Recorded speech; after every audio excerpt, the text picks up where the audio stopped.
Good evening, ladies and gentlemen. Welcome to the Common Law Court of Wales radio broadcast. I'm here this evening. Our guest is Kevin Bedwell. Can you hear me, Kev? I can indeed, sir. How are you feeling this evening? Well, still a little bit depressed about the recent situation I found myself in, but sort of getting along with it now anyway. Like, still a little bit of a loss, to be honest with you, kid. But these things happen to people, and what I wanted to do was just sort of explain to people what had happened to me, to make people aware what's going on in the country at the moment. You suffered an insidious eviction, Kev. Well, I certainly think so. Oh, absolutely. So, would you like to start from the beginning, and just to give our listeners a whole picture, I'll just leave you continue, Kev. Yeah, okay, fine. Right, to start off with, I'd like to say I was self-employed for a number of years, running a small outdoor catering unit, one of your burger vans and what have you. I had problems with, well, basically the recession. Things started dying off and I got into a little bit of trouble work-wise and what have you. The money just wasn't coming in at one time. So basically I had to leave where I was and try and find a new site, which took me about 4, 5, 6 months, can't remember offhand exactly. In the meantime, I've fallen behind with my mortgage to the sum of £3,500. So, sorry, I'd like to go back a little bit there. I'd already had the same situation happen to me about 18 months or so ago, financially and what have you.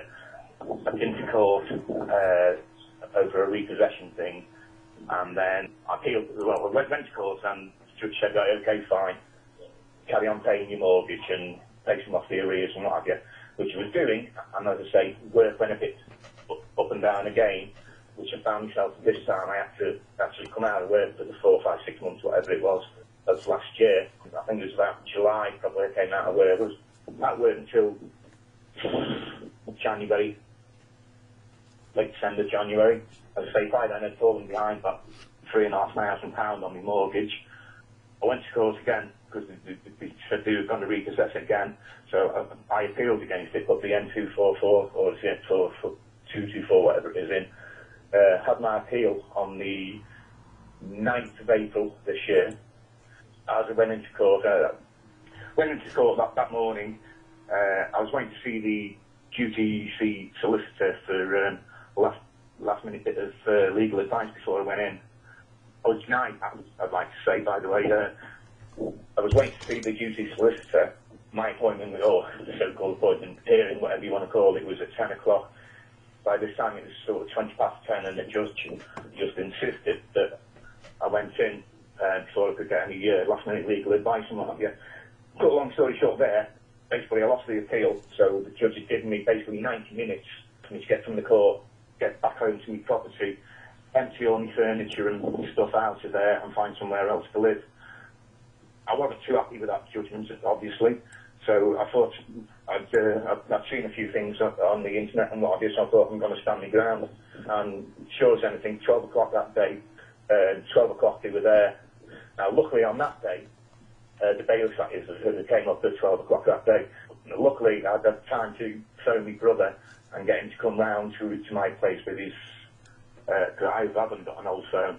So my brother came round with one of these iPhone things and videoed everything that was going on. So basically what happened, I stood my ground, the police were called and what have you, I wouldn't let them in. They started trying to drill the lock. I think what happened was, because I was saying to the police and what have you, that you have to stand up for me and what have you, what you're doing is wrong. My brother said he heard one of the police officers say to the guy that was drilling the lock, he's right, we're going to have to leave it. And with that, they disappeared. So, that was, as I say, that was on the 9th of April, which was, I think it was a Wednesday or a Thursday. The following Saturday, a couple of days later, on the Saturday, I received a letter from the solicitors representing the Leeds Building Society telling me that the eviction was no longer going ahead, it had been cancelled by the court. So I'm thinking, sitting at home thinking, everything's hunky-dory. Well, I didn't think I'd won or anything, I just thought it'd been delayed for a couple of weeks or months or whatever. I'm all nice and relaxed. At this first point, when they first had a go, they provide you any paperwork at all, Kev? No, I didn't see any paperwork. So they were basically... On the 2 occasions, I've never seen a piece of paperwork on a bailiff. Yeah, well... In the whole process. Still to this day, I've not received a piece of any kind of paperwork from the bailiff whatsoever, seen anything from them. So they showed you no work, nothing at all? No, he said he was some... He said... I can't remember exactly what he said, but it was... He made it obvious... He said to me that it works to the effect that it's obvious you know who I am and what I do and why I'm here, and the likes. And as I say, I stood my ground and said, listen, I know what the law is, what my rights are, there's just no way you're coming in. So he started trying to drill the lock, and then the police were called. They called the police. So I stood my ground, reminded the police to stand up to, you know, honour the oath that they took and what have you. Indeed. I was actually standing behind the door with my hand on the door where he was drilling, and saying that if you're going to drill through it and you're going to injure me, I'm then going to prosecute you and what have you. And I say with that, I think, like as my brother said, you surely heard one of the police officers say that basically all on the lines of, he's right, like you're going to have to stop, and he went. Yeah, so would it be fair to say you were peacefully resisting, Kevin? Sorry? You were peacefully resisting? I emphasised quite a few people peacefully resist, and you will not come in here and basically... I'd read up on it before, and I knew what I was allowed and not allowed to do, and I knew what they were allowed and not allowed to do. As I say, I think I'm fairly sure that's why he left the first time. I say that was on the Wednesday, and then, as I say, the Saturday, I got the letter off the Leeds Building Society solicitors telling me that the eviction was no longer going ahead, it'd been cancelled by the court. So I'm thinking everything's all nice and relaxed. And now I have my 2 young grandchildren staying over at my house on quite a regular basis, normally at the weekends. But obviously, I think he must have been off school. Well, the old one was off school for that week, so it's in the week. So the following Wednesday morning, I've got this letter on the Saturday. The kids have stayed at mine on the Tuesday night. The Wednesday morning, which is 15th of April, there's a knock at the door, around about 8:45, 10 to 9 in the morning. And I was sort of half expecting my brother to be around that day. I knew he was coming round eventually, but I thought, it's a bit early for him. So I opened the living room door, and I've got a glass panel in the front door. And I could just see a character, somebody standing there. I knew it wasn't my brother, because of the outline and what have you. So I opened the door. He said it's the bailiff. And as he said that, 2 other guys appeared from round the side with crowbars and stab vests and all the normal gear that they carry when they're on the mission and what have you. Yeah. Tried to slam the door shut.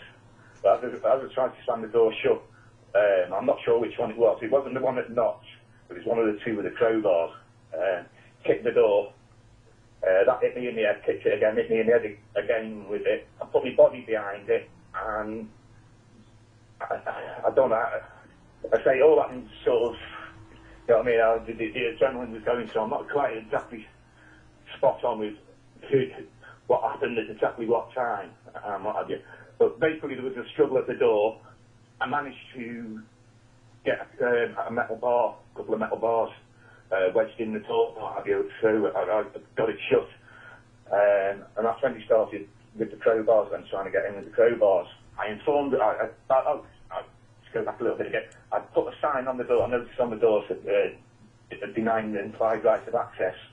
I pointed it out to them once again, not that they could miss it because it was a fair size, and they just basically grinned and laughed at me, which, well, that's the way they do it and what have you. So I got injured on my side as well when he was kicking the door.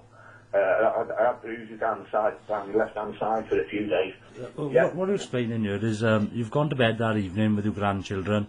You've been woken up about 9 o'clock or something, and with no paperwork or nothing, simply ambushed on your front door with crowbars and... Look, basically, yeah, I mean, when I first seen the two guys with the stab vest on and what have you, with crowbars, I just automatically think, I've got the kids here, woof, the door's going shut. And then as I'm shutting the door, I'm realising that it's obviously the bailiff's come back. But like I say, I've got the letter on the Saturday saying that the eviction had been cancelled or what have you, so I wasn't expecting anything at all. I'd just like to point out, to have no warrant of repossession and no paperwork whatsoever the notice of appointment. I mean, you've been to a magistrate. He has told you that at least that it's going to be fine for a while and it is null and void. And yet they come round the next day with no notice of appointment and basically starting to try to force their way in. Kevin. Well, yes, that's it exactly.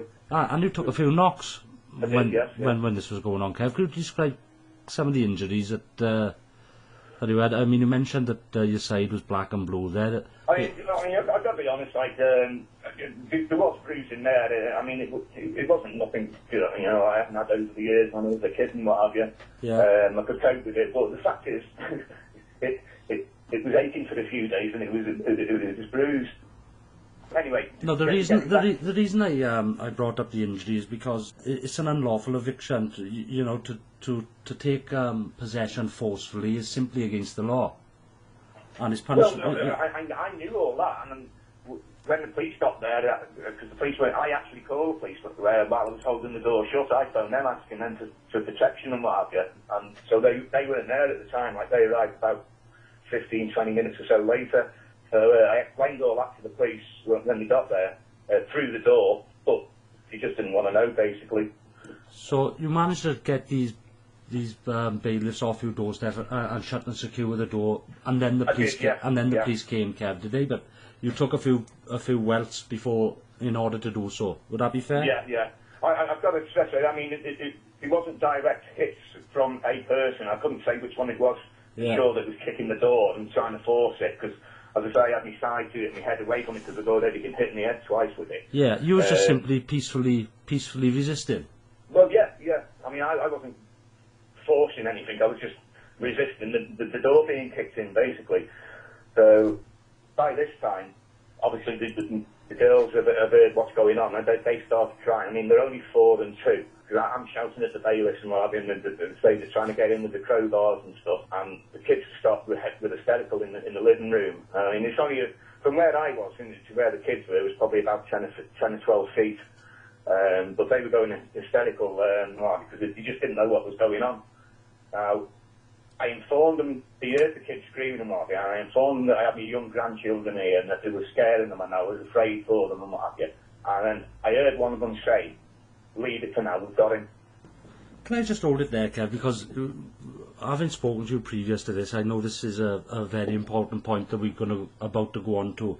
But before we go on to that, you had discussions with the bank before these bailiffs come knocking round. You had offered them a remedy, a solution. This is all correct, Kevin, is it? It is, yes. I've made... I got back into work, basically, and I was able to carry on paying my normal rate, my mortgage at my normal rate, plus £100 on top per month to cover the arrears and what have you. But when I was in court, the judge just wouldn't accept. Basically, he called me a liar. He just said, "How do I know that you're going to pay it? How can you prove that you're going to earn that money?" And it's like, well, how does anybody prove what they're going to earn in the future? You know what I mean? Yes, but the nature of what I did, it was a day-to-day or a week-to-week. One week I could earn X amount, the next week I could earn 3 times that. That was the nature of the business. So basically what the judge was saying was that he just wouldn't accept that I could afford to pay back at the normal rate plus the £100 a month off the arrears. I did offer to pay the bank on a couple of occasions. No, more than on the right at the first time. Numerous occasions I offered to try and pay the bank back. I made a payment in January, and when I spoke to them on the phone, I said, right, I wanted to make January's mortgage payment, and then in February I would pay them the February's mortgage payment, plus that's when I would start paying them the £100 a month for the arrears. But they insisted that the money that I had then came off the arrears, which I didn't want to do. And I said, well, it's going to get me, it's not going to work for me financially that way. This is the way I need to do it. But they insisted that they took it off the arrears. Now, with them taking it off the arrears, that meant that January's payment was late. Now, because January's payment was late, it came to February's payment, coming up to February's payment, and I got a letter off them saying, basically, you've got to pay it. We want it sorting out. But by then I knew what they were up to. take it off you anyway. Like they'd already decided after the January one when they took it for the arrears rather than the mortgage payment itself. As I say, doing that left me short for the January mortgage payment, which I just couldn't make because I'd only just got back to work and what have you. Yeah. Oh, sorry, they'd sent me the eviction. They'd taken it to court themselves. I didn't go to court because I'd already, as I said earlier, I'd already previously had a hearing. But basically, Kev, you were within honour. You stayed within honour with the new contracts. You offered the banks and the court a perfectly reasonable remedy. But well, I thought it was reasonable, but the bank and the judge didn't. This is when you started to suspect that all was not fair, Kevin. I imagine, is it? It was, yes. Well, to be honest with you, I didn't even the appeal that I went to on the 9th. I didn't even stay till the end of it because I judged his mannerisms and the way he was wording everything that it was going against me. And then when he just flatly refused to believe I could pay back what I was saying I could pay back. I've got to be honest with you, I just stood up and I didn't say anything to him, but I just stood up and walked out. I didn't listen to the rest of what he had to say, and then went home to say that was the first time that the bailiffs came round and what have you. So where are we up to now then? Sorry. Yeah, we just giving the listeners a feel for what happened, which was basically that you'd fallen a little bit behind with your mortgage.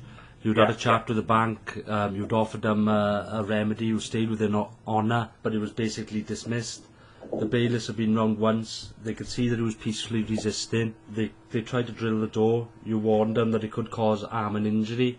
They were informed that it was quite right, they left, they've come back the following morning, scared the bejesus out of everyone in the family, ambushed you on the door, you've managed to shut the door, and you're all shaken up at this point, Kev. The kids are crying and everything. Yeah. Right, so from there on, like, I heard one of them say, I don't know if it was the bailiff or his two little helpers, so to speak, but I told them that I had kids in there and you could clearly hear them screaming and what, because they really were hysterical and what have you. I heard one of them say, "It's okay, we've got him now." And he went away. And that's a bailiff now, correct? That's the bailiff, that. So he went away and stood by the door for a little bit, and it's a first floor flat that I had, so I could see out a little bit down to the steps, and I've seen them go up the main entrance and what have you. So I felt confident enough to open the door and go down and have a look. And what they'd done, they'd walked to the end of the driveway, just stood there, and they were making a phone call and what have you. So I went back in to see. Obviously, I left the kids behind and what have you. So I'd gone back inside to make sure the kids were all right, try and calm them down and what have you. I was just calming them down, and about 15, 20 minutes later, they were back again. But by this time, they'd arrived with the two social workers and the police. So coincidentally, the police had arrived just after the bailiff and the social workers were there. Literally by a minute or 2 minutes, the bailiffs and the social workers came round the front way, and the police came round the back way. We've got a communal entrance at both ends and what have you. So basically from there, they're trying to get in again. I'm shouting at the police, what's going on and what have you, why aren't you stopping them? And I noticed, as I say, I've got a glass panel in the door, and I could see these two female figures in civilian clothes and what have you. And I was like, well, who are they? Thinking in my head, well, who are they? What are they doing? What right, who are we basically? And then it clicked, and I said, "Are you social services?" They weren't the words they used, like we can't say on air for the words actually used to describe them. But I asked them, "Are they social services?" And he said, "Yeah." I said, "Well, you've got no right here. What are you doing here?" And basically said that we've come to take care of the children because of the danger that I have placed my grandchildren in. Well, I didn't know they were my grandchildren at the time. Like the danger because of the danger that I placed the children in, they're there to basically take them away and what have you. So right, I just want the listeners to pause you now and just to let this sink in now, right? Is that we have got courts working in collusion with the banks and the bailiffs in order to. We know this. I mean, they do it week in, week out. The listeners will be familiar with this. But this little equation now, where they were bringing social workers into it and directly threatening the young children that are there. Well, that's what got me so much about it. Is like, what right? I mean, I could understand if it was the police that called them, but they were, as I say, that the police were as surprised as what I was that they were there. So it could have only been. Well, I know it was the bailiff. You know what I mean? Nobody else knew that the kids were there that night. Nobody else. There's no reason. They came up the steps with them. So I knew it was them that had called them. And as I say, I just saying they needed to take the kids and what have you, because I was placing them in danger and what have you. With that, I got onto the phone, phoned my son-in-law and my daughter, and said, like, listen, you need to get round quick, like the nasty people are here and what have you, like, asking about the kids and stuff. In the meantime, I'm arguing basically through the door with the police and the bailiffs. In the meantime, while I'm arguing with them, they're still trying to get in with the crowbars and what have you. I mean, my front door, it's not a cheap and nasty front door, with it being a block of flats and what have you. So one of what we call the 30-minute fire door, so it's quite a solid thing and what have you. But that ended up in 3 bloody pieces at the end of it. I had a couple of iron bars wedged behind it, which was stopping them getting in. My son-in-law arrived, so obviously I've got to open the door then to get the kids out and what have you. So I've taken the barricade down. My son-in-law's come in. Now, I did allow, by this time, a senior police officer had arrived, a sergeant had arrived, because I'd asked for the sergeant to say the 2 police that were there originally just wouldn't listen to anything that I was telling them or asking them. They were just going along with what the bailiffs wanted to do. Well, this is the trouble, Kev. Let me just get in for the listeners again. That these police are there merely to observe that there is no breach of the peace. Well, as I said earlier, it was me that actually called the police. Yeah. I dialed 999 and called the police and told them that my home was under attack and I've got young children here and what have you. Go on, mate. You know what I mean? Because I just got to throw another one out there now about taking peaceful possession. It's Section 29, subsection 9. If physical possession is to be taken, it must be taken peacefully. If violence is used to secure entry, the mortgagee may be liable for prosecution under criminal law. Now, there is no. What you've described there is exactly that, Kevin, isn't it? Exactly, yes. Yeah. Unbelievable. Yeah. And I can imagine now the kids are pretty much hysterical at this point, Kev, are they? Yes, they are indeed. And I would say I'd asked for because the 2 constables, or officers, should I say, not constables, the 2 police officers that were originally there wouldn't listen to what I said. I insisted that they got a senior officer down. Now, I was expecting an inspector or something, but I got one of your so-called sergeant things. I mean, he must have been all right at doing his job, like, because he was a sergeant. You know what I mean? It's not easy getting in the police force. Well, it is these days, like, but back in my day it wasn't. You'd respected somebody at the sergeant's rank and what have you. So basically, anyway, my son-in-law had arrived. I'd had to take the barrier down. Now, at this point, the bailiffs wouldn't come in.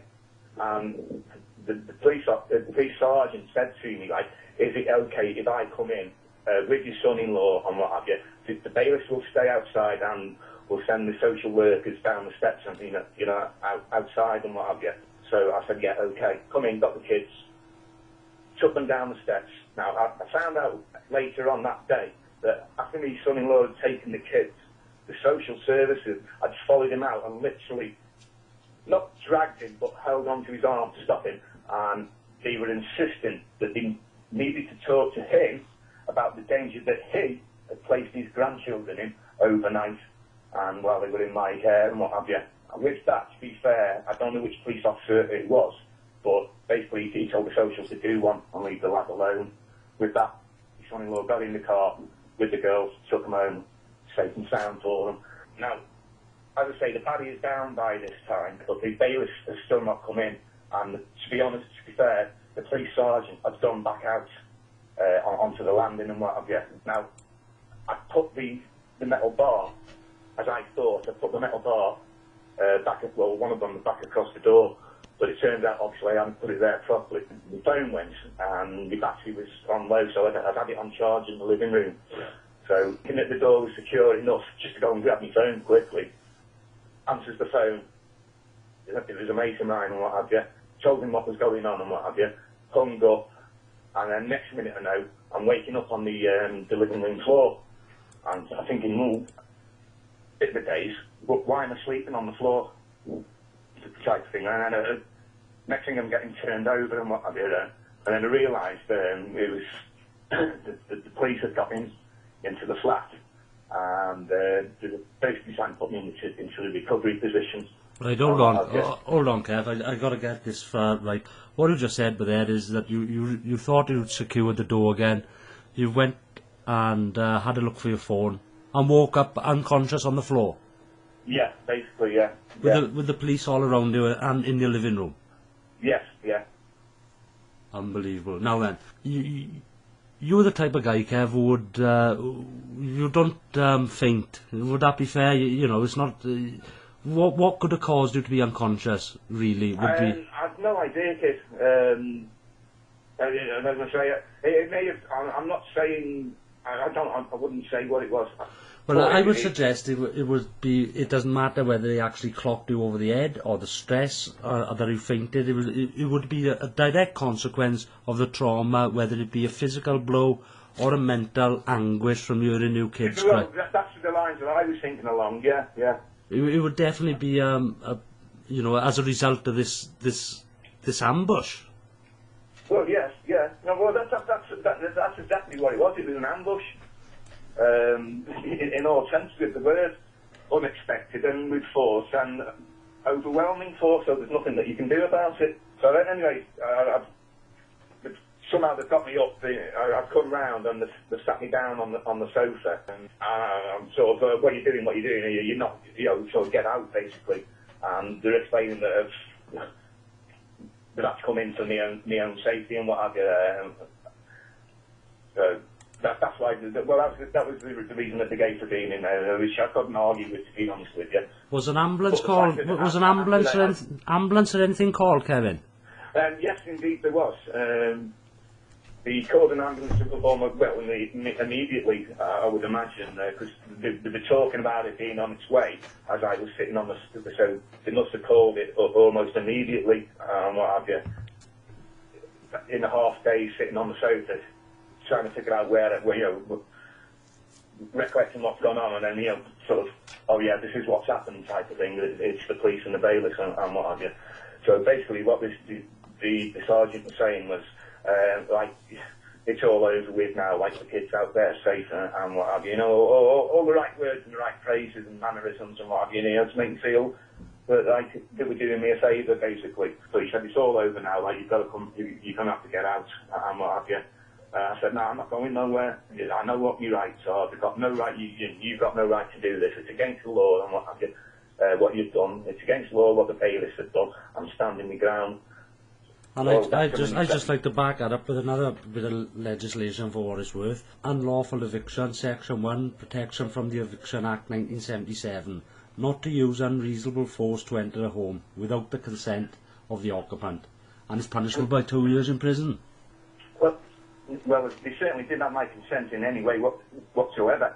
Exactly. I mean, this is what we find in on a daily basis, Kevin. It's happened to me, like I say, so I don't want it happening to anybody else. People need to be aware of what's going on in the country at the moment. Absolutely, it's happening day in, day out, where the banks are being facilitated by the courts, will be facilitated by the police. But here's the kicker: they've brought the social services in and threatened your grandchildren. Well, it's all going to be out there now, so I don't mind people knowing what I spent a couple of years in care myself when I was a kid. Now, I was one of the lucky ones. I only suffered a few bits of physical abuse over the 2.5 years that I was away in Margate. As I say, I was lucky. Other people were in such a worse state. So I knew exactly what the social services were about from an early age. I was like 12, 13 at the time. I'm in my 50s now. So I know what the social service is like. Yes, there is some good people in there trying to do a good thing. But there's also an awful lot of evil people that have infiltrated into the social services over the years. So priority was the grandkids, absolutely terrified about them taking the kids.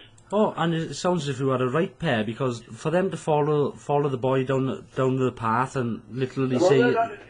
He'd already said to them to get away, and the police had made him go down the steps, but as he got down to the bottom of the steps, that's when he started following him to the car again, like, and insisting that it was him that had placed his kids into danger. And he's like, well, you know, basically, do one. With that, like I say, I don't know which police officer it was. He made the social services back off, basically. And I say the kids got away okay. But I imagine, well, I know as a grandfather myself that when the children were eventually safe, you would have been relaxed then. So it would have been unlikely that you would have been less stressed then at the point that you got knocked unconscious because the kids were safe. The chances that it would be, you know what I'm trying to say, Kev, it's, the kids were out of danger, so you would have been more relaxed. So the adrenaline dropped a little bit. Yeah, so the chances of you know, fainting or some reason because of the stress you was under wouldn't have been much chance of that, as you would have been calmer at this point. Now the kids were safe, they would have been your main concern, Kev. Yes, by all means, they would have been, yeah. So what I'm getting at is that the reason for you waking up on the floor unconscious possibly could have been maybe the blows to the head you sustained whilst peacefully resisting the ambush itself. Possibly it could have been. I gotta say, I couldn't say, you know, 100%. It could have been stress. Yeah, either way you cut it, you was out cold on your own floor. Oh yeah. There's no doubt about that. You know what I mean? You can't mistake if you've ever passed out or anything, or you've never passed out or whatever. You know what's happened when you come round and the like. You served and have actually been intense firefights with live fire going over your head, correct? Correct, sir. Yes, indeed. Yeah, so you're not the type of you know. 15 years in the military. Yeah, so you've seen some stuff and you've been put in some situations of highly stressful situations. You've never fainted before, Kev? No. Right, so I would take a punt that an injury of some type that would have rendered you unconscious rather than any kind of psychological stress. But either way, these people were to blame for that. There's no doubt. Oh, no doubt about that. Yeah. Like I say, either way. If that situation had not happened that day, that wouldn't have happened to me. I wouldn't have been unconscious for whatever reason. So it's got to be related to it in some way, no matter which way you look at it. Yeah, so you find yourself sitting on the chair and the ambulance is on its way and the police are saying, come on, you've got to go. Yeah. You've got to. I'm bringing. He's bringing the bailiff in now, and I'm saying no. You can't come in and what have you. So I'm still in a little bit of a daze as well. So basically, he's made me get up, walk through to my bedroom, get a carrier bag, and basically just put a few pairs of socks and t-shirts and what have you into a couple of carrier bags.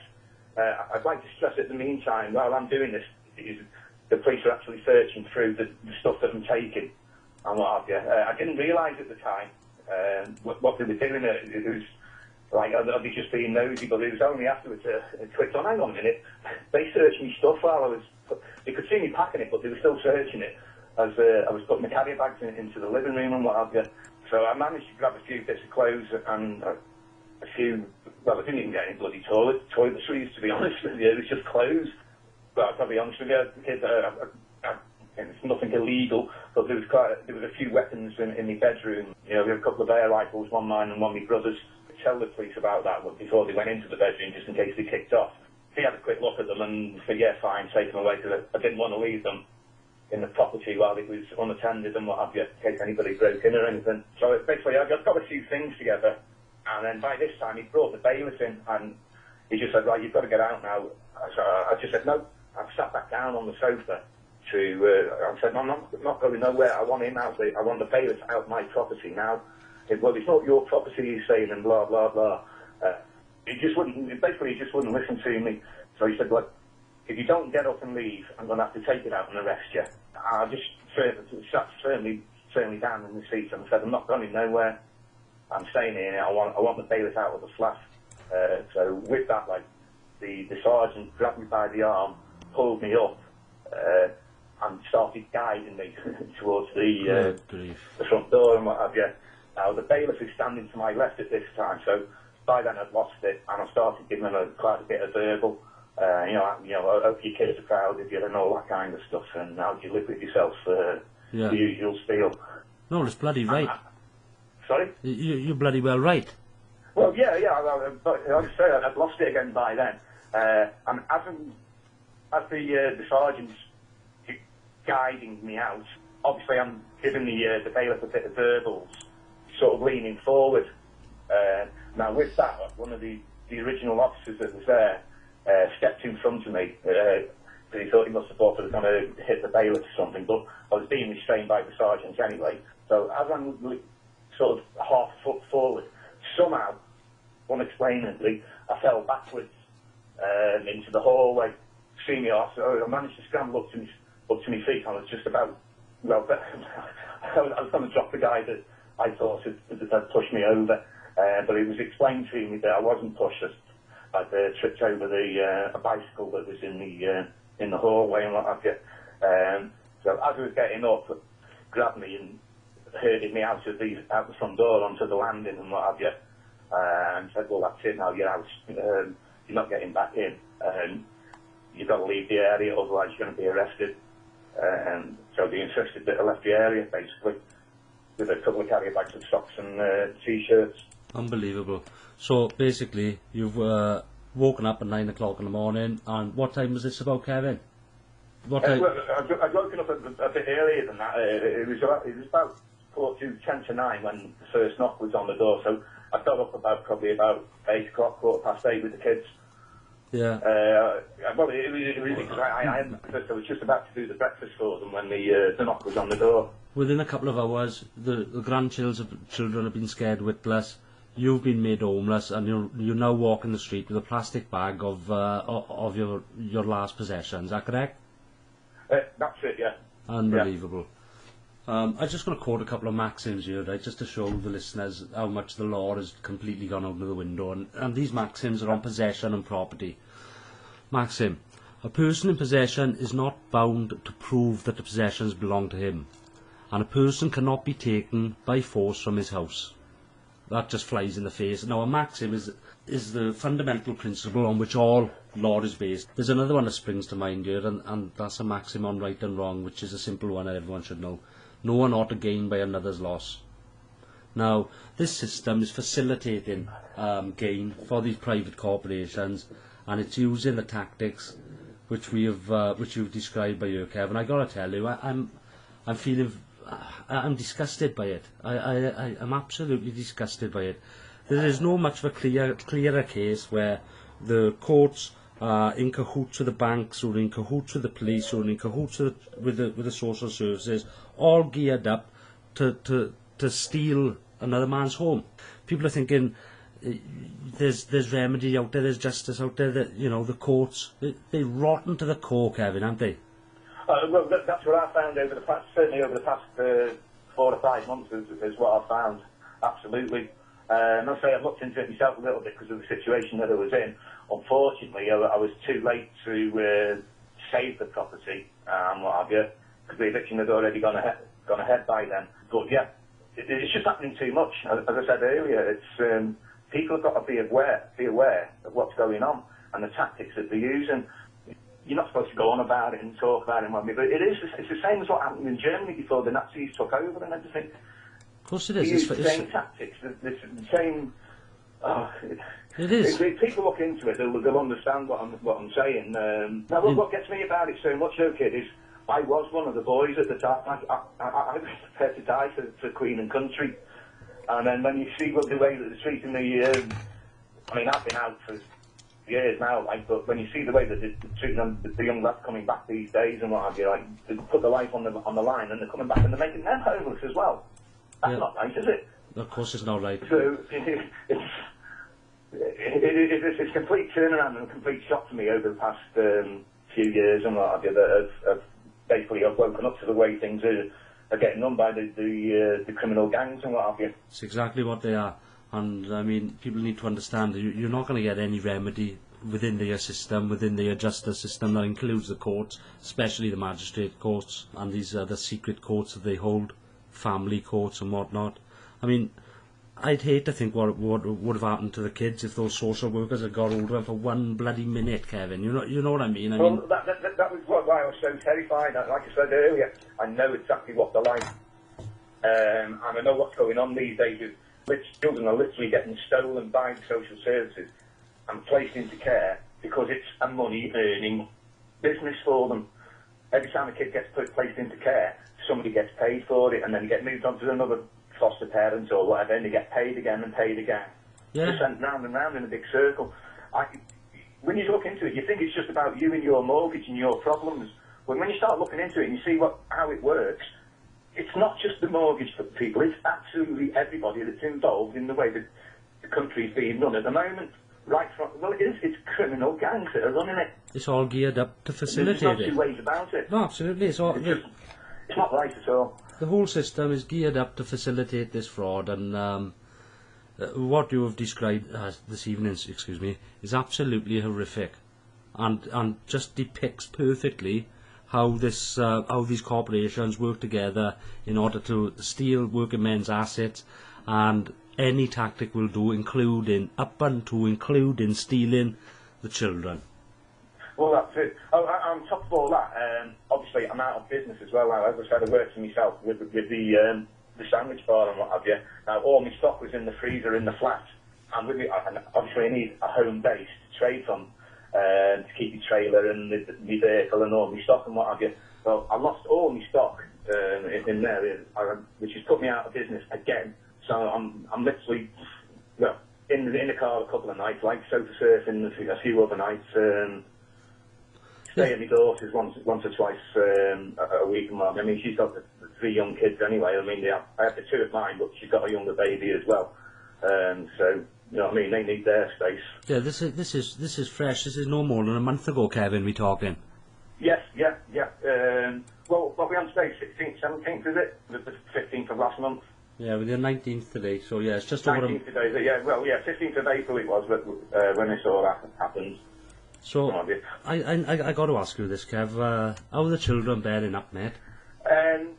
Well, that's a good point, kid. I stayed at my daughter's, and I think it was about the Sunday night after this had happened on the Wednesday. I spent the first couple of nights in the car because I just didn't know what to do with myself.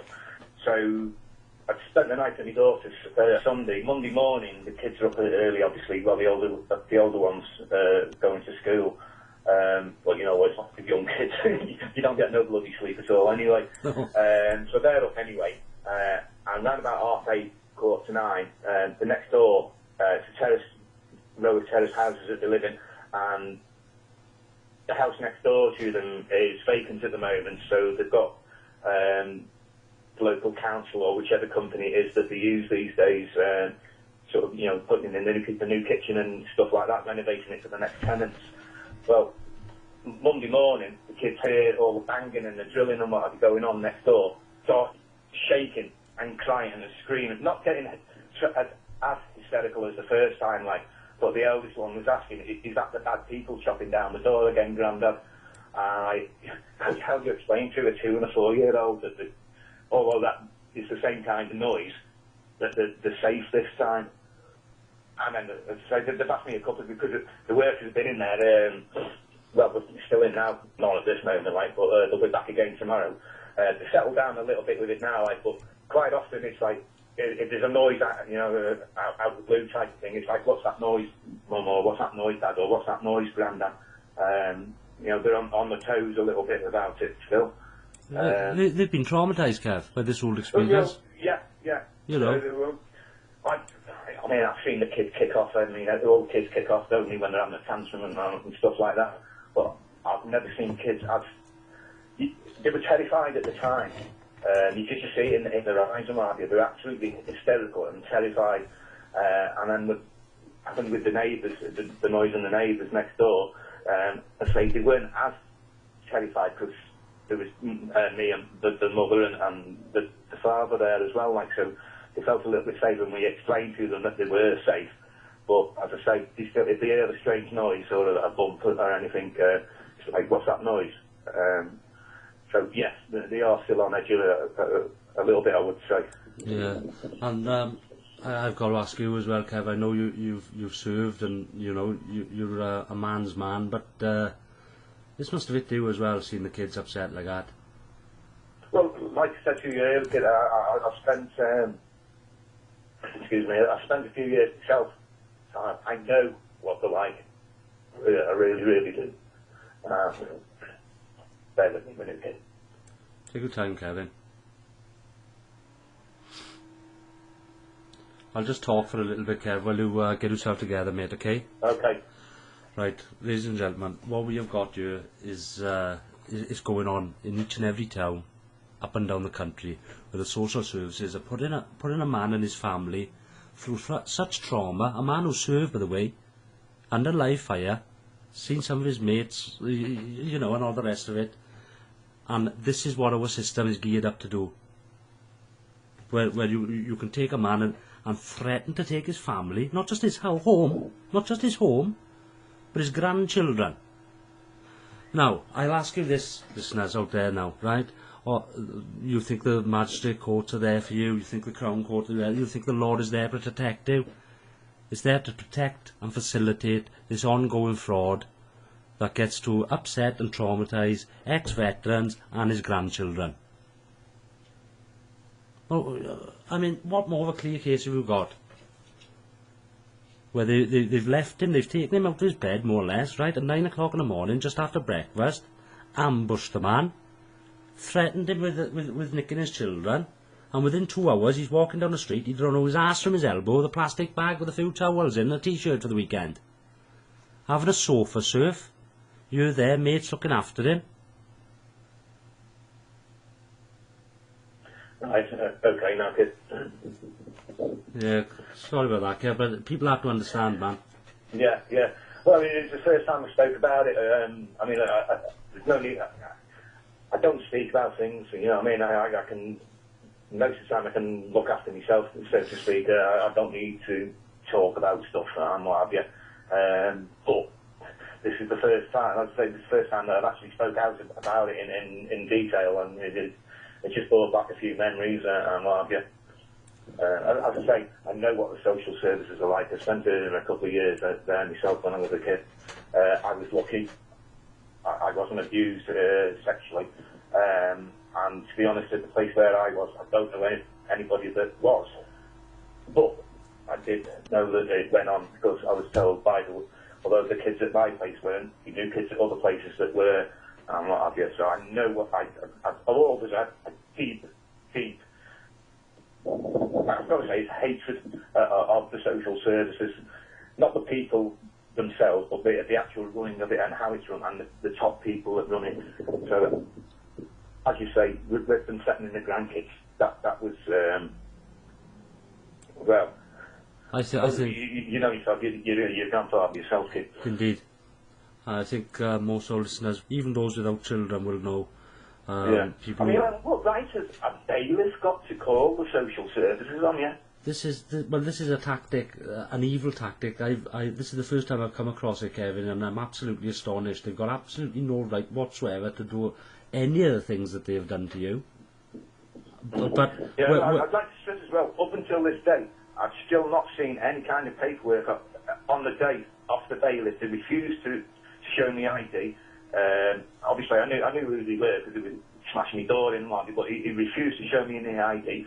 He wouldn't show me the warrant. I told the sergeant when he was there that he won't show me the warrant because he knows that I know that it's an illegal warrant and what I mean, it's not standing, so he wouldn't show it to me. So the sergeant went to see the warrant, come back and says, well, it looks all right to me, that's the way that they do it and what have you. So as far as I'm concerned, I haven't seen any kind of paperwork whatsoever. The only piece of paperwork I got off the bailiff, it wasn't off the bailiff passed it to the police sergeant while I was, after he'd taken me out onto the landing, was a torn up piece of cardboard with the name of the local estate agent and the telephone number that we're going to be dealing with the sale of my property. Well, oh, by the way, it sold the other day. The property did. It sold for £55,000, which is, by anybody's reckoning, at least 20 to £25,000 below the normal going rate and what have you. Now, I know they're supposed to sell it at the best rate that they can get for it, but obviously they just want their money. I owe them 52 grand left on my mortgage, sold it for 55. I've got to pay for all the charges and everything. Now, it's cost me £160 each time I've gone back to my property to get furniture and stuff out. Now, I had problems because I was skint and what have you. I had problems. I couldn't afford to hire a van anywhere and what have you, so I was relying on friends. Now, on 2 occasions, I got let down by the friend and his van due to his work commitments. I mean, I couldn't blame him and what have you. He's got to look after himself first. But each time that he let me, the van didn't turn up, I was charged £160 for that visit. Now, I've had the last one today. I actually got some money I borrowed some money today to hire a van, and today was the final day. I got all my stuff out today, so it cost me another £160 today for the privilege of having somebody supervise me, taking my belongings out of my property to make sure that I don't do any kind of damage or take anything that I wasn't supposed to take. Now, going on from that, the company that supplied the guy to supervise insisted I leave all fixtures and fittings, which included the carpets. Now, the carpets, I only had carpet in the 2 bedrooms, but they were nice carpets, you know what I mean? They weren't cheap and nasty things, they were all right bits of stuff. Now, they're telling me that they're part of the property. I mean, but like, how can they turn around and say that your carpets are part of the property and I've got to leave them there? And then they go and sell it for, I'd say, 20 odd grand below the going rate and what have you. So basically, I'm not going to get a single penny out of it either way. I'd be lucky to get 20 quid of anything from the sale of it. Yeah, this is what they do. They squeeze every bit of everything out of it, the emotion, every penny we got. Well, I can't. I remember one of the letters that I got off the Leeds Building Society a while back, saying that if they do take, this was before they put into the repossession, saying that if they do take it and they sell it, I think it was, I'm not sure if it was by law or under their under their code of ethics or whatever, that it has to be sold for the highest or at the best price that they can get for it, or the going rate basically. Well, they haven't done that. Like I said, they sold it for like 20-25% below the going rate. Yeah, all the regulations, rules, the law is totally out the window, and this case highlights it all. It shines a big bright light on it. Peaceful possession. I mean, you've not given your consent to any of this whatsoever. Full stop. I don't know if I mentioned earlier, I did have an implied right, denied implied right of access notice on my front door. That's right. Which they ignored. No, well, I mean, you was peacefully resisting, and I mean, the only time I knew what my rights were. I know what the law is. Yeah. And they can only take it with your consent, or if you abandon the property. Now, there's no way you abandoned it, because you was telling them up until the last minute when they shoved you out of the stair over the bike that you weren't what you didn't want to leave. Exactly, yeah. So I mean, this flies in the face of every law, regulation, and rule it is. But it may be shocking to some first-time listeners out there, right? But this is what goes on each and every day, and this is why there is no. They hide behind the law, but luckily, there is law there for the people. There is remedy there within common law, and I would suggest we've got to start putting these people on trial ourselves. Forget the magistrates' courts. Forget them. They're corporations, if you don't already know. The government is a corporation. Everything is a corporation, which has been described bravely, I may add, by our guest Kevin this evening. So we need to start nabbing trying these people, and locking them up ourselves. It's simple as that. Well, it's supposed to be the people's law. Yeah, well, common law. Well, there is no common law. We need to start invoking it ourselves. The people have to come together and realise there is no hope or remedy within their system at all, full stop. And we've got to re-invoke grand juries and common law courts in order to hold these people accountable. Well, what the nation was built on. Exactly. and we can't go after the big boys at the beginning, you know, the big politicians and whatnot, but we can get these bastard social workers and these fraudulent judges, and then as their system crumbles, because I'd love to be put up in front of a jury and argue the case that the corporate government is exactly that, a corporation, and the magistrates' courts a corporation, and they're all in it together to facilitate the fraud and to terrorise the local man on the street, to take every penny he got. Oh, I tell you, I'm riled up. I defy anyone to listen to this tonight and not to try and put yourself in Kevin's shoes. Just try that for 5 minutes and see what kind of feelings that gets stirred up. And I'm not talking about violence here. I'm talking about law. The law. It is there, and there's certain mechanisms within law, and we've outlined clearly today that they've run riot all over it. But there is hope. There is remedy within laws that they have buried alive under a load of statutes and acts that are not worth the paper they've written on.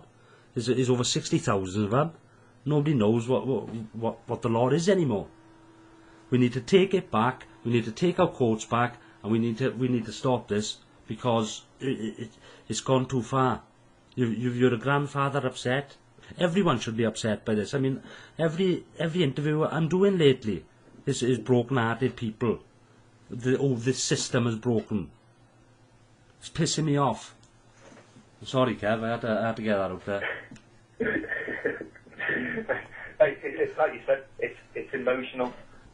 I mean, when I look on the internet now and I see how many people it's happening to, I can't read the stories fully anymore. I just get the main headline on what have you, and I just feel so sorry for the people that it's happening to, or about to happen to.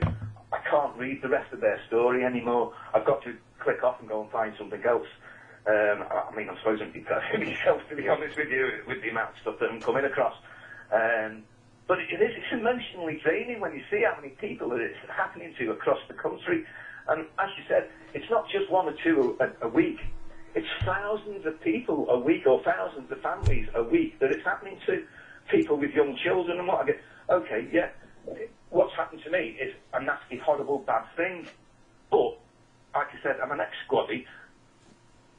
I'll get by. I'll get over it. I'll be okay. But people with young children that are getting put on the street have got nowhere to go. What are these people supposed to do? How are we supposed to feed the children when they've got nowhere to go, nowhere to cook or anything? The only alternative that they've got is somehow find a private landlord that's going to charge them like £150 a week to live in a room that's, well, some of the places I've seen over the years and what have you there. Well, you'll know yourself, and the listeners will know the state of the private rental system. It's just not good. So where these families are supposed to pay, I really don't know. You're quite right, Kev. In North Wales, they done an interview with Vic Skips the other day. Man's been acid stripped. Yeah, I listened to it. Absolutely acid stripped him. Before that, there was Anne Richardson. Again, totally bled dry by the system. And I mean, heart-rending. So you're quite right. This is going on all over the place every day, and we are just hearing a fraction of it.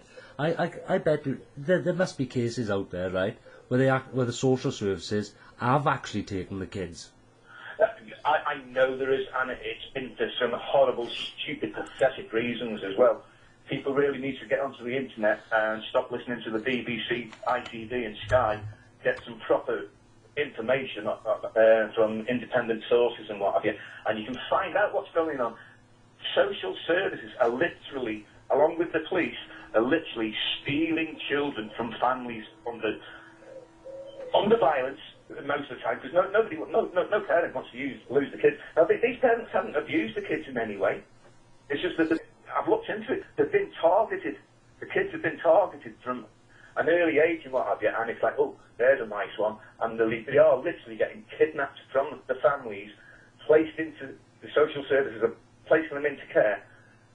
The parents aren't allowed to speak out about it because they're under orders from some so-called judge somewhere that if they say anything about the children being kidnapped and the way they're being treated, they'll never ever get contact with the kids again. I was reading one today where there's parents that they're only allowed to contact the kids by letter once every 12 months. No charges have ever been brought against this couple. You know what I mean? It's but it's okay for them to steal the children from them for however long it is, and deny all access. Now, all this happens. People don't know about it. All this happens in the family courts, which is a closed, secret, illegal court that they use. Now, the reason that they use it that way is because they know what they're doing is illegal, and if the public found out about it, there'd be an outcry. Now, I've seen statistics from again, as I say, again, people get onto the internet and look these things up. The amount of kids that are going missing in this country, and I emphasise missing, once they've gone into the social system, the social care system, is absolutely unbelievable. It's not tens and twenties, it's thousands of children a month that are getting taken into care for stupid, pathetic reasons. So, as I say, after finding all that out and what have you, that's why I was so terrified for my grandchildren at the time, because I knew a gut feeling that if they got the claws into them, there was a good chance we'd never ever see them again. Absolutely. And that may sound a bit far-fetched to some people, but I can guarantee you... This is the problem that people, the general public don't understand. It sounds so far-fetched and unbelievable. It's like, nah, the guy's a pathological liar, or he's on drugs of some sort, or he's an alcoholic, who's been on the vodka too much, or what have you. Things like that don't happen in this country. People need to wake up. Yeah. Things like that have been happening in this country.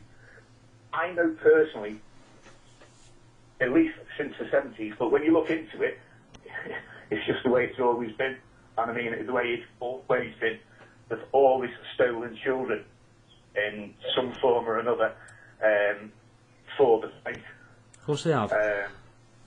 But like I say, I know it sounds ridiculous and people don't want to accept it and what have you, but people just look into it themselves.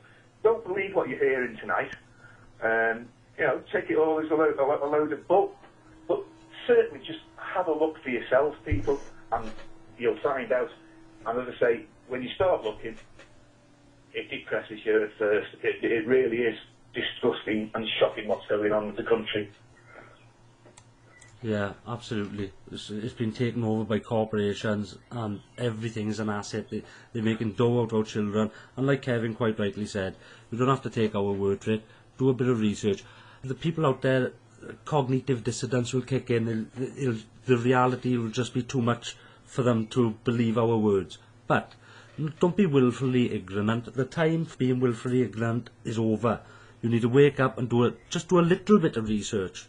Forget EastEnders, forget the football, do a tiny bit of research and find out how many children are being captured by corporations and how much money they earn off each child, because the amount is absolutely staggering, and it all goes to the private sector.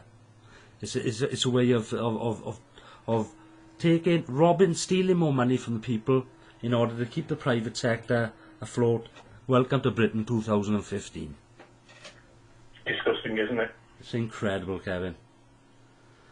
There we are. But we have to get this out in order for people to understand, because it's getting critical now. When they come in through houses, they come in for the kids at the same time, folks. So it can't go. They can't push us back any further. We have to make a stand. It's as simple as that. Yeah, well, that's it. As you say, it's getting people to wake up and to make a stand. Now, as you said, people just don't look into everything. Just have a small little look on the internet about what's going on in the country, and I can guarantee with most people, it will be better than EastEnders. It will be better than your football.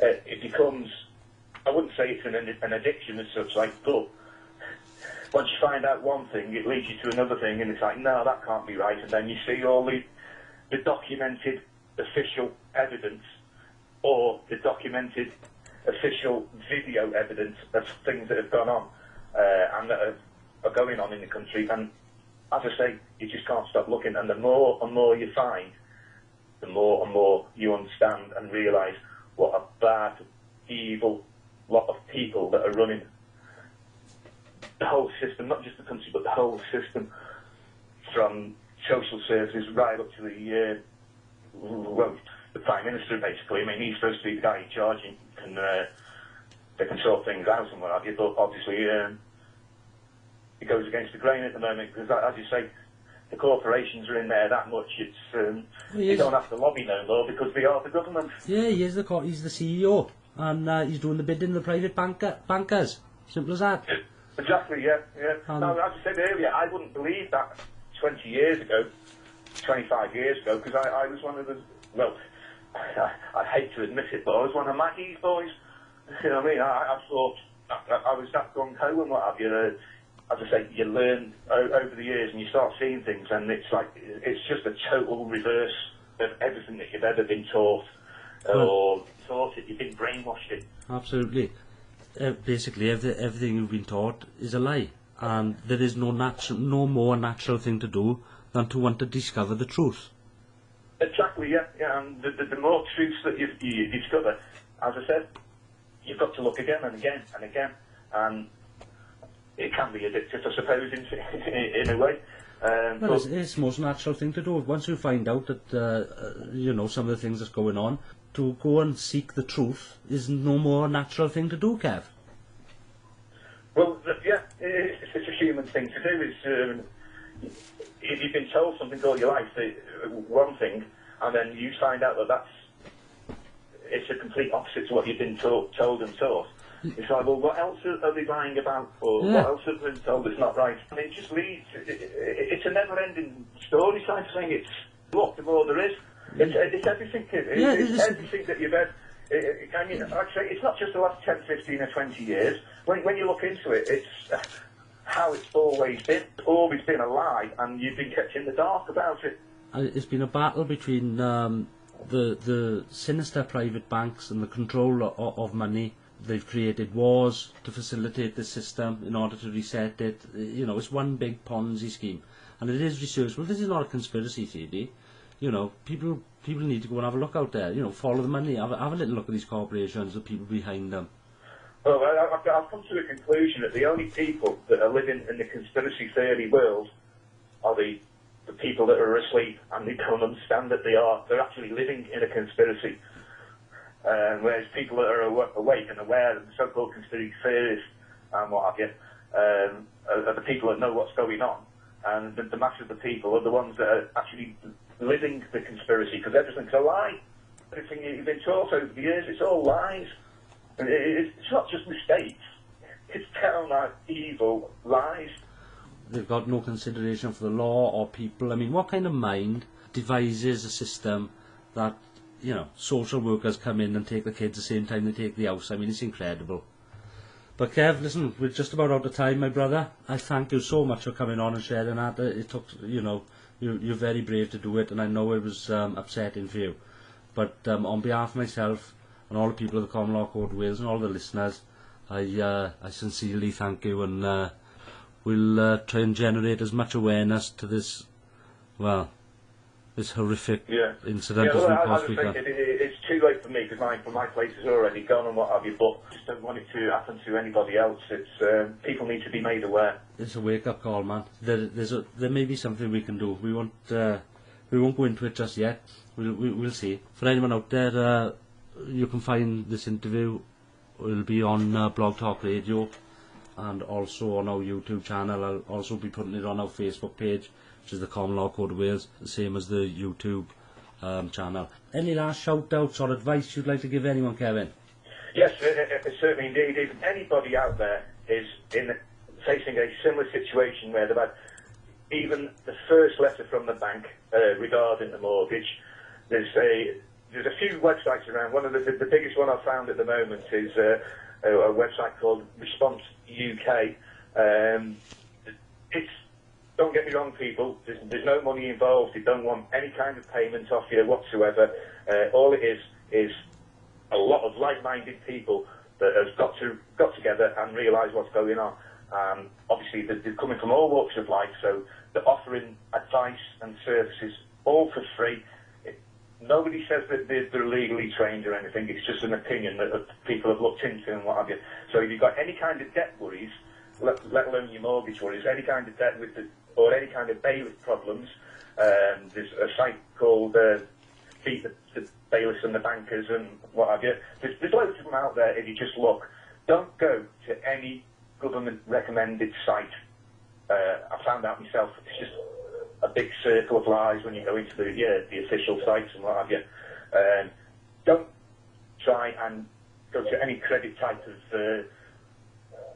credit controllers, the ones that look after your financing for you. Forget it. They're all there just to make money out of you. All the help that I found on the internet, every time I phoned somebody where it said free help and what have you, free help and advice, it's like, yeah. But then at the end of it, it's, well, give us £500 or £600. Listen to them. Go to the Response UK or one of the similar websites. There's plenty of them out there. You'll be surprised what you can find out, and it's also, you'll be surprised what you can find out about the law as well. You do not have to lose your home, and you do not have to worry about the banks coming after you for a pittance, basically. There is help out there. Indeed. Right.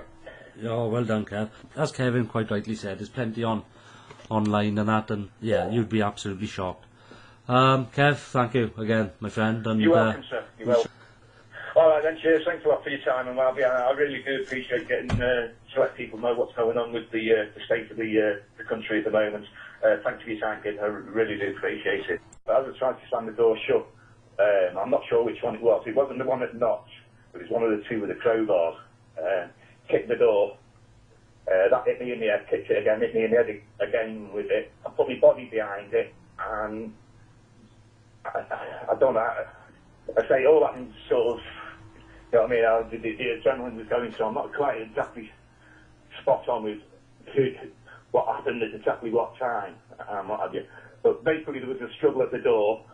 I managed to get a metal bar, a couple of metal bars wedged in the door, what have you, so I got it shut. And that's when he started with the crowbars, then trying to get in with the crowbars. I informed, go back a little bit again. I put a sign on the door. I noticed on the door that denying the implied right of access. I pointed it out to them once again. Not that they could miss it because it was a fair size, and they just basically grinned and laughed at me. Which, well, that's the way they do it and what have you. So I got injured on my side as well when he was kicking the door. I had bruises down the left-hand side for a few days. What you're explaining here is you've gone to bed that evening with your grandchildren. You've been woken up about 9 o'clock or something, and with no paperwork or nothing, simply ambushed on your front door with crowbars. Look, basically, yeah. I mean, when I first seen the two guys with the stab vest on and what have you, with crowbars, I just automatically think, oh, I've got the kids here, woof, the door's going shut. And then as I'm shutting the door, and I'm realising that it's obviously the bailiff's come back. But like I say, I've got the letter on the Saturday saying that the eviction had been cancelled or what have you, so I wasn't expecting anything at all. I'd just like to point out, to have no warrant of repossession and no paperwork whatsoever, the notice of appointment, I mean, you've been to a magistrate. I was saying to the police and what have you that you have to stand up for me and what have you, what you're doing is wrong. My brother said he heard one of the police officers say to the guy that was drilling the lock, he's right, we're going to have to leave it. And with that, he disappeared. So, that was, as I say, that was on the 9th of April, which was, I think it was a Wednesday or a Thursday. The following Saturday, a couple of days later, on the Saturday, I received a letter from the solicitors representing the Leeds Building Society telling me that the eviction was no longer going ahead, it had been cancelled by the court. So I'm thinking, sitting at home thinking, everything's hunky-dory. Well, I didn't think I'd won or anything, I just thought it'd been delayed for a couple of weeks or months or whatever. I'm all nice and relaxed. This first point, when they first had a go, they provide you any paperwork at all, Kev? No, I didn't see any paperwork. So they were basically... On the two occasions, I've never seen a piece of paperwork on a bailiff. Yeah, well... In the whole process. Still to this day, I've not received a piece of any kind of paperwork from the bailiff whatsoever. Seen anything from them. So they showed you no work, nothing at all? No, he said he was from... Well, he said... I can't remember exactly what he said, but it was... He made it obvious. He said to me that it works to the effect that it's obvious you know who I am and what I do and why I'm here. and the likes. And as I say, I stood my ground and said, listen, I know what the law is, what my rights are. They just know where you're coming in. So he started trying to drill the lock, and then the police were called. They called the police. So I stood my ground, reminded the police to stand up to, you know, honour the oath that they took and what have you. Indeed. I was actually standing behind the door with my hand on the door where he was drilling, and saying that if you're going to drill through it and you're going to injure me, I'm then going to prosecute you and what have you. And I say with that, I think, like as my brother said, you surely heard one of the police officers say that basically all along the lines of, he's right, like you're going to have to stop, and he went. Yeah, so would it be fair to say you were peacefully resisting, Kevin? Sorry? You were peacefully resisting? I emphasise quite a few people peacefully resist, and you will not come in here on basis. I'd read up on it before, and I knew what I was allowed and not allowed to do, and I knew what they were allowed and not allowed to do. As I say, I think I'm fairly sure that's why he left the first time. I say that was on the Wednesday, and then as I say, the Saturday I got the letter off the Leeds Building Society solicitors telling me that the eviction was no longer going ahead. It'd been cancelled by the court. So I'm thinking everything's all nice and relaxed. And now I have my 2 young grandchildren staying over at my house on quite a regular basis, normally at the weekends. But obviously, I think he must have been off school. Well, the old one was off school for that week, so it's 8 in the week. So the following Wednesday morning, I've got this letter on the Saturday. The kids have stayed at mine on the Tuesday night. The Wednesday morning, which is 15th of April, there's a knock at the door, around about 8:45, 10 to 9 in the morning. And I was sort of half expecting my brother to be round that day. I knew he was coming round eventually, but I thought, oh, it's a bit early for him. So I opened the living room door, and I've got a glass panel in the front door. And I could just see a character, somebody standing there. I knew it wasn't my brother, because of the outline and what have you. So I opened the door. He said, bailiff. And as he said that, 2 other guys appeared from round the side with crowbars and stab vests and all the normal gear that they carry when they're on the mission and what have you. Yeah. Tried to slam the door shut, but I was there for the 4, 5, 6 months, whatever it was. That's last year. I think it was about July, probably I came out of work. I was at work until January, late December, January. As I say, by then I'd fallen behind about £3,500 on my mortgage. I went to court again because they said they were going to repossess it again. So I appealed against it, put the N244 or the N224, whatever it is in.